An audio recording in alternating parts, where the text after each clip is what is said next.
देखिए trade wind है और हमारे वेस्टर्लीज हैं और एस्टर्लीज, ठीक है, जिसको पछुआ पवने बोलते हैं। तो इन सब चीज़ों को पढ़ने से पहले एक बार हमको ग्लोब के बारे में थोड़ा सा ओवरऑल एक जानकारी होना चाहिए, ठीक है। तो देखिए जीरो से जैसे ऊपर चलेंगे हम लोग 23.5 और जीरो से नीचे 23.5, तो ये वाला क्षेत्र जो होता है, ठीक है, उष्णकटिबंधीय या टॉरिड जोन जिसको बोलते हैं, ट्रॉपिकल जोन, ठीक है, उष्णकटिबंधीय क्षेत्र बोलते हैं। तो इनकी खासियत, इनके फीचर्स क्या हैं, यहाँ पे जलधाराएं गर्म होंगी, ठीक है, यहाँ पे प्रेशर लो होगा क्योंकि धूप हमेशा ऑलमोस्ट हर मतलब वर्ष के 12 महीना यहाँ पे धूप हमेशा सीधी पड़ती हैं। ऊपर नीचे कर्क रेखा मकर रेखा, ये लोकेशन सबको पता, 23.5 डिग्री ऊपर 23.5 डिग्री नीचे, ठीक है। कैंसर छोटा तो पहले क से रख दीजिएगा और मकर म पीछे आता क के बाद तो मकर पीछे रख दीजिएगा नीचे, ठीक। और 66.5 डिग्री ऊपर मतलब ये देशांतर से हम लोग ऊपर चलेंगे जब, तो ये सॉरी वो अक्षांश है लैटिट्यूड 66.5 डिग्री हमारा क्या है, ये आर्कटिक सागर, क्योंकि ऊपर आर्कटिक था तो इसलिए उसी के नाम से आर्कटिक सागर रख दिया गया। और नीचे क्या अंटार्कटिका, ये भी 66.5 डिग्री है, ठीक। तो अब यहाँ से देखिए क्लियर हो रहा है आपका कि ऊपर पार्ट में क्या है, रोशनी नहीं पड़ती है सन की, तो यहाँ पे बर्फ मिलेगा, नीचे वाले में भी आपको बर्फ मिलेगा, ठीक है। तो इसको इंग्लिश में लोग बोल देते हैं पोलर जोन, ठीक है, पोलर जोन बोलते हैं हम लोग, क्योंकि ध्रुव वाला क्षेत्र है, 0 डिग्री क्षेत्र भी बोल सकते हैं। और यहाँ पे क्या होगा, टेम्परेचर लो होगा लेकिन यहाँ प्रेशर बहुत तगड़ा होगा, क्योंकि टेम्परेचर, एक चीज़ ध्यान दीजिएगा, टेम्परेचर हमेशा इसके वो अपोजिट होते हैं, ठीक है, प्रोपोर्शनल टू 1/P। मतलब टेम्परेचर अगर आपका बढ़ेगा, ये रिलेशन ही बताता है कि टेम्परेचर बढ़ेगा, अगर आपका टेम्परेचर बढ़ा, ठीक है, तो आपका प्रेशर जाहिर सी बात है ये घटेगा। तो इसी आधार पे ये चलता है। जैसे यहाँ धूप पड़ रहा था ना इस वाले क्षेत्र में, तो यहाँ टेम्परेचर ज़्यादा हो रहा था लेकिन प्रेशर क्या हो रहा था, घट रहा था। ये फार्मूला याद कर लेंगे तो यहाँ से आपका सारा कॉन्सेप्ट क्लियर हो जाएगा, ठीक है। वैसे क्या यहाँ बर्फ है तो यहाँ पे क्या होगा, टेम्परेचर घटेगा तो यहाँ प्रेशर बढ़ेगा, ठीक। तो यहाँ से हमारा ये सब क्लियर हुआ। अब देखिए यहाँ पे क्या है, बर्फ वाला ही रीजन मिलेगा तो इसको हम लोग क्या बोलते हैं, शीतोष्ण कटिबंध क्षेत्र, ठीक है। तो नीचे है तो दक्षिण शीतोष्ण और ऊपर है तो उत्तरी शीतोष्ण कटिबंध बोल दिया गया। अब देखिए पूछेगा आपसे उत्तरी शीतोष्ण कटिबंध कहाँ से कहाँ है, तो आप 23.5 से 66.5, ठीक, और 66.5 से 0 आप बता देंगे, ये पोलर जोन है, नॉर्थ पोलर जोन जिसको हम लोग बोलते हैं। यहाँ पे बर्फें जमी रहती हैं। और देखिए आपका कर्क रेखा से, ये कर्क रेखा है ना आपका, कर्क रेखा 23.5 है, इसके ऊपर अगर हम लोग चलेंगे तो 30 से 35 वाला रीजन बस याद रखिएगा, 30 से 35 वाला रीजन, इसको हम लोग बोलते हैं हॉर्स लैटिट्यूड, ठीक है। यहाँ प्रेशर बहुत हाई होता है, बस नाम सुन लीजिए, अभी आगे देख रहे हैं। और नीचे भी ऐसे 30 से 35 होगा, इसको हम बोलते हैं हॉर्स लैटिट्यूड। यहाँ भी प्रेशर हॉर्स के नाम से याद रखेगा कि घोड़ा है तो बहुत तेज दौड़ेगा।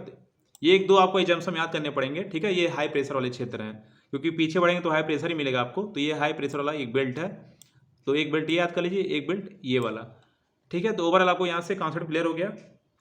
अब हम लोग चलते हैं दूसरे फिगर में।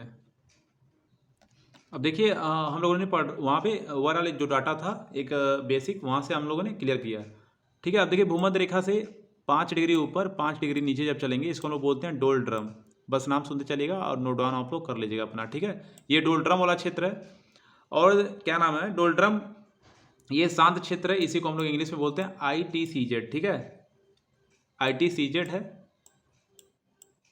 ट्रॉपिकल कन्वर्जन ये जोन है, ठीक है, संवहन करके ऐसे क्षेत्र है ITCZ, ठीक। ये शांत जोन भी है आपका, और ये लो प्रेशर है। लो प्रेशर आपको क्लियर है, लेकिन टेम्परेचर यहाँ ज़्यादा होगा, ठीक है। अब ध्यान दीजिएगा, एक हमारे फेरल साहब थे, तो पहले एक कॉरियोलिस एक नामक के फ्रांसीसी वैज्ञानिक थे, जिन्होंने 1835 में एक बोला कि उन्होंने अपना जो पृथ्वी घूम रहा है, तो देखिए ये वाला आपको दिख रहा होगा पोर्शन, ये वाला, ठीक है।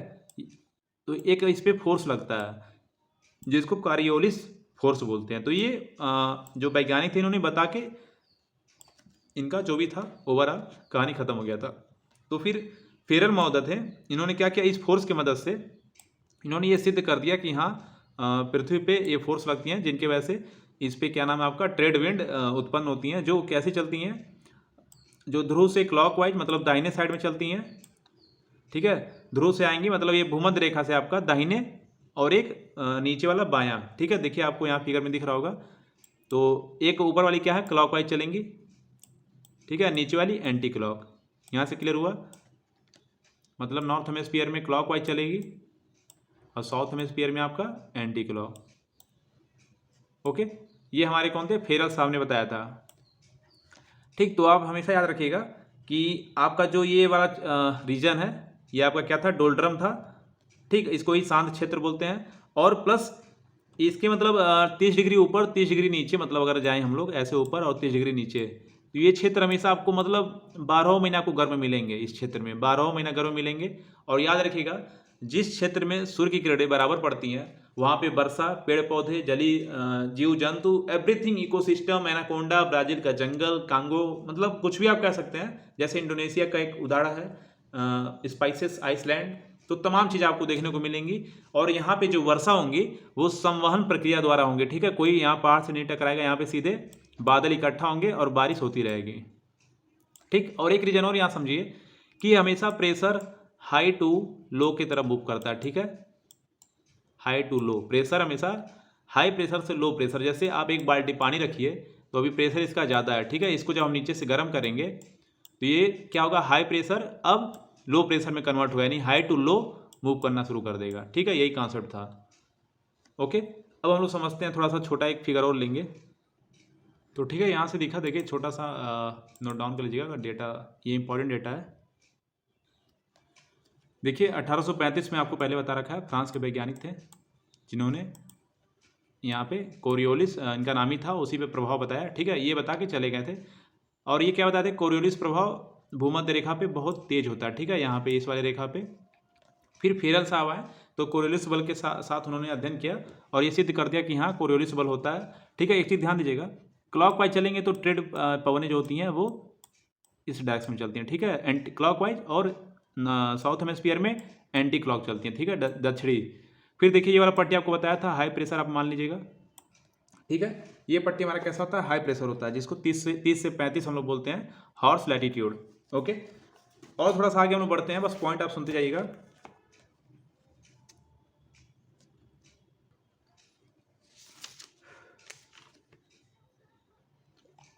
और देखिए ये आपका हाई एल्टीट्यूड हो गया। ठीक है, इसके ऊपर जैसे हम लोग बढ़ेंगे तो पछुआ पवनें चलती हैं। ठीक है, पछुआ पवनें 40 से 65 के बीच चलती है, मतलब यहाँ से थोड़ा सा ऊपर जाएंगे, ये वाला क्षेत्र पछुआ पवनें हैं। ठीक है, तो हाई प्रेशर यहाँ है, हवा कैसे बहती है, हाई टू लो, तो ये ऊपर की तरफ बहेंगे। ठीक है, ये कॉन्सेप्ट क्लियर है। फिर यहाँ पे हाई प्रेशर है तो ये कैसी बहेंगी, नीचे से ऊपर की तरफ, मतलब ये ध्रुवों की तरफ बहेंगी। और फिर ध्रुव क्या हमारा है, अगर ध्रुवों की बात करें, थोड़ा सा इसको स्क्रॉल करें, ये हमारा पोल है। पोल भी तो हाई प्रेशर है, तो हाई प्रेशर से लो प्रेशर की तरफ मूव करेंगे। ठीक है, और वही सेम जो फिनोमिना है वो हमारा यहाँ भी फॉलो करेगा। ठीक है, ये भी क्या है, पोल है, तो पोल से हमारा नीचे की तरफ, मतलब भूमध्य रेखा की तरफ हवाएं चलेंगे। ठीक है, ये हमारा आर्कटिक सागर वाला लाइन है और नीचे आपका अंटार्कटिका लाइन है। तो ये क्लियर हुआ। ठीक है, आपका अगर एक क्लॉक एंटी क्लॉक यहाँ से कवर होगा तो आप ऐसे कर लेंगे। ठीक है, अगर ये क्लॉक वाइज चल रहा है तो ये वाला जाहिर सी बात है एंटी क्लॉक चलेगा, ऊपर वाला। फिर ये वाला क्लॉक वाइज चलेगा। ठीक, जैसे ये एंटी क्लॉक चल रहा है तो इसके पीछे वाला कैसा चलेगा, ये क्लॉक वाइज चलेगा। ठीक है, तो इसी तरह से आप करते चले जाएंगे। और देखिए हाई टू लो आ रहा है, नीचे वाला आप ध्यान दीजिएगा थोड़ा सा, हाई टू लो आ रहा है ना। अब हाई टू लो बहेगा, लेकिन इसको कोरियोलिस बल क्या करेगी, दाहिने ढकेलेगी। ठीक है, दाहिने ढकेल रही है। कोरियोलिस बल का यही सिद्धांत है, वो हमेशा राइट साइड में उसको मूव कराएगी। तो यहाँ से देखिए नीचे आ रही है तो इधर ढकेलेगी, नॉर्थ पोल में दाहिने और साउथ पोल में बायां, तो ऐसे मूव करेगी। ठीक है, तो क्लॉक एंटी क्लॉक का ये कॉन्सेप्ट था। और अब आपसे थोड़ा दिशा पूछेगा, दिशा बस हमें ध्यान देना है। देखिए दिशा आपसे जब पूछेगा, आपसे पहला प्रश्न यही बस पूछ सकता है, इसमें ज़्यादा प्रश्न वैसे आते नहीं हैं। और देखिए जो 40 से 60 आपका था, ये वाला 40 से 60 आपका क्या था, पछुआ पवने। तो 40 से 60 इसको 60 ही बोलते हैं, प्रचंड 50, क्योंकि 50 में आ रहा ना, तो प्रचंड 50, 40, या फिर गरजता 40, या फिर चीखता 60। ठीक है, ये सभी नाम नाविकों ने दिए थे, यहाँ के जो नाविक हैं, क्योंकि ये वाला रीजन क्या है, पुर्तगाल यहाँ पे आपको दिख रहा है, तो यही के लोग ज़्यादा इसको नाम दिए हैं। ठीक है, चीखता हुआ, गरजता हुआ, 60, 40, ये सब नाम बस आप ऐसे याद रखिएगा। ठीक है, ये पछुआ पवनें हैं, यहाँ पे चलेंगी, यहाँ पे चलेंगी। ठीक है, इस लाइन में। और ट्रेड विंड आपका भूमध्य रेखा पे चलती हैं, ऊपर नीचे। और ये पोलर वाली हैं, ये ध्रुवी हमारी भी चलती हैं, ऊपर एकदम ऊपर ध्रुवी ये पवनें हैं जो पोल पे चलती हैं। और आपको क्लियर हुआ ना कॉन्सेप्ट, हाई प्रेशर केवल हमें एक बीच में मिलेगा हॉर्स लैटिट्यूड वाला और ध्रुव पे मिलेगा। ठीक है, बाकी और कहीं नहीं है। अब हम लोग लोकेशन बस देख लेते हैं, कौन सी पवन कहाँ से निकलती है। ठीक है, तो सबसे पहले हम लोग देखेंगे नॉर्थ हेमिस्फीयर में ट्रेड विंड की दिशा। तो देखिए नॉर्थ हेमिस्फीयर वाला क्षेत्र ये है, ठीक, और ट्रेड विंड हमारी कैसी है, क्लॉकवाइज, ठीक है, क्लॉकवाइज आ रही है। तो ये कैसी होगी, नॉर्थ वाला पोर्शन ये है, देखिए ध्यान से, यहाँ से चल रही है ना, इधर से, इस साइड से, ध्यान दीजिएगा। तो नॉर्थ हुआ और इधर क्या है, ईस्ट है। अगर मैक्सिमम देखा जाए कहाँ शुरुआत हो रही है, इधर से ना हो रही है, तो नॉर्थ ईस्ट से होगी इसकी दिशा। ठीक है, और कहाँ ये नॉर्थ ईस्ट से इसकी दिशा होगी। ओके, अब देखते हैं साउथ हेमिस्फीयर में, तो इसकी दिशा कहाँ से होगी, देखिए यहाँ से उठ रही है, तो इसकी दिशा कहाँ से हो जाएगी ट्रेड विंड की, साउथ ईस्ट। ठीक है ना, कुछ याद नहीं करना, बस आप समझते चलिए। क्लॉकवाइज एंटी क्लॉकवाइज अगर क्लियर है ना, वैसे ही आप कर ले जाएंगे। अब देखिए इसमें पूछेगा आपसे नॉर्थ हेमिस्फीयर मतलब उत्तरी गोलार्ध में पछुआ पवनों की दिशा मतलब वेस्टर्लीज की दिशा बताइए। तो पछुआ पवन ऊपर कैसे आ रहे थे, आपसे बता रहे थे ना, हाई से इधर जा रहे थे। देखिए ये वाला हाई बेल्ट था ना, हॉर्स बेल्ट 30 से 35, तो ये एंटी क्लॉक मूव कर रहे थे, क्योंकि प्रेशर हमारा क्या है, आना तो ऊपर से चाहिए, लेकिन ये क्या है, हाई प्रेशर हो तो इधर मूव कराएगा। तो हमारा क्या हो जाएगा, ध्यान से देखिए, ऐसे मूव कर रहा है, इधर जा रहा है, तो देखिए यहाँ से स्टार्टिंग हो रहा है, दक्षिण पूर्व है ना, दक्षिण से जा रहा है, दक्षिण पूर्व होगा। ओके, अब देखिएगा इसका क्या होगा, जैसे ग्लोब पे एक लाइन ये होगा, तो एंट्री पहले कहाँ से करेगी, थोड़ा गलत हो गया उसमें। अगर नॉर्थ हेमिस्फीयर की बात करें, ये वाला रीजन अगर हम लेते हैं ऊपर का पार्ट, ठीक है, तो पछुआ पवनों की दिशा कैसी होगी, तो देखिए पछुआ पवन ऐसे चल रहा है और उधर पोल की तरफ क्या कर रहा है, मूव कर रहा है। ठीक है, लेकिन पोल की तरफ से भी एक इम्पैक्ट करती है हवा, ठीक है, क्योंकि पोल पे भी बर्फ जमी हुई है। तो देखिए अगर यहाँ के ग्लोब के अनुसार देखा जाए तो ये दक्षिण मतलब यहाँ का ग्लोब देखा जाए तो यही ना, ऐसे कुछ होगा, तो दक्षिण से एंट्री कर रही है, दक्षिण, और ये वाला रीजन क्या होगा, पश्चिम। ठीक है, ये वेस्ट वाला है, ये वाला साउथ है। ठीक है, तो दक्षिण पश्चिम से एंट्री की। ओके, क्लियर हुआ ना आपका, मतलब ये वाला पार्ट दक्षिण हुआ और इधर से आ रही है, तो ये पश्चिम, दक्षिण पश्चिम से एंट्री करेगी। और साउथ हेमिस्फीयर में चले तो देखिए यहाँ से एंट्री कर रही है साउथ हेमिस्फीयर में, तो दक्षिण में है, ठीक, दक्षिण क्लियर है। ये किधर जा रही है, दक्षिण, दक्षिण में है, ये तो क्लियर है, लेकिन ये कैसे एंट्री कर रही है, नॉर्थ की तरफ और आपका वेस्ट साइड में। देखिए कहाँ एंट्री कर रही है, वेस्ट में। ठीक है, ये वाला सिस्टम ध्यान से देखेंगे, सॉरी वेस्टर्लीज है ना, यहाँ नीचे, सॉरी नीचे है, नीचे ध्यान दीजिएगा, नीचे है। ठीक है, लाइनों को बस ध्यान से देखेंगे, ये नीचे की तरफ है, ये वेस्टर्लीज है, और ये हमारा कौन सा है, ये नॉर्थ हेमिस्फीयर का है। ठीक है, तो ये वाली एंट्री जहाँ से की, क्लियर हो गया, साउथ और पश्चिम मतलब दक्षिण पश्चिम से एंट्री की। और ये वाली देखा जाए तो ये वाली आपकी ऊपर से आ रही है, मतलब थोड़ा सा अगर थोड़ा और पीछे हम लोग चलें, इधर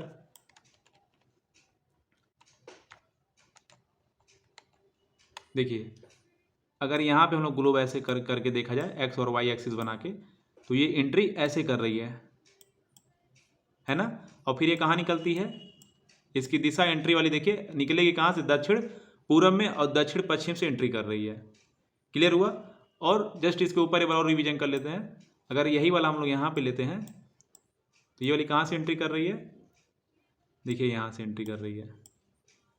ठीक है, यानी कि दक्षिण पश्चिम से एंट्री करेगी और दक्षिण पूर्व से निकल जाएगी। और ये वाली नीचे वाली अगर देखा जाए तो उत्तर पश्चिम से एंट्री करती है और दक्षिण पूर्व से निकल जाती है। ओके, यहाँ तक हम लोग क्लियर हुआ ट्रेड विंड। और एक छोटा सा पॉइंट और पढ़ लेते, देखिए जो आपकी हवाएं होती हैं, एक आपका क्या नाम है, परमानेंट हवा होती हैं। तो परमानेंट हवा आपकी जो होंगी वो हमेशा आपका, जैसे ये पोल पे जो हवाएं चल रही हैं परमानेंट है, ठीक है, और पछुआ वेस्टर्लीज ये भी परमानेंट है। और एक आपका है व्यापारिक पवनें, अभी पढ़े, यहाँ बीच वाला ये क्षेत्र है, ये ट्रेड विंड है, ये भी 0 से 30 वाले बेल्ट में जितने आते हैं ये सब हमेशा चलती रहती हैं।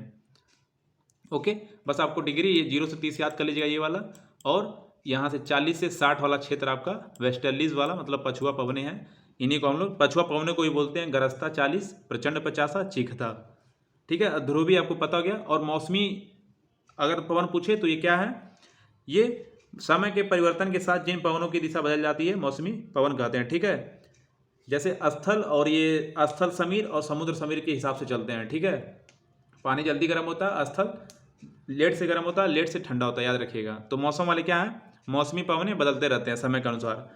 और स्थानीय पवनें कुछ हैं, ठीक है, वो हमें याद करना पड़ेगा। जैसे चिनूक है, फिर फान है, हरमट्टन है, और कुछ भारत के भी हैं, सिराको है। मतलब हर जो लोकल एक जगह का पवन होता है, जैसे नॉर्वेस्टर न्यूजीलैंड का है, ठीक है, तो वो हमें पढ़ना है।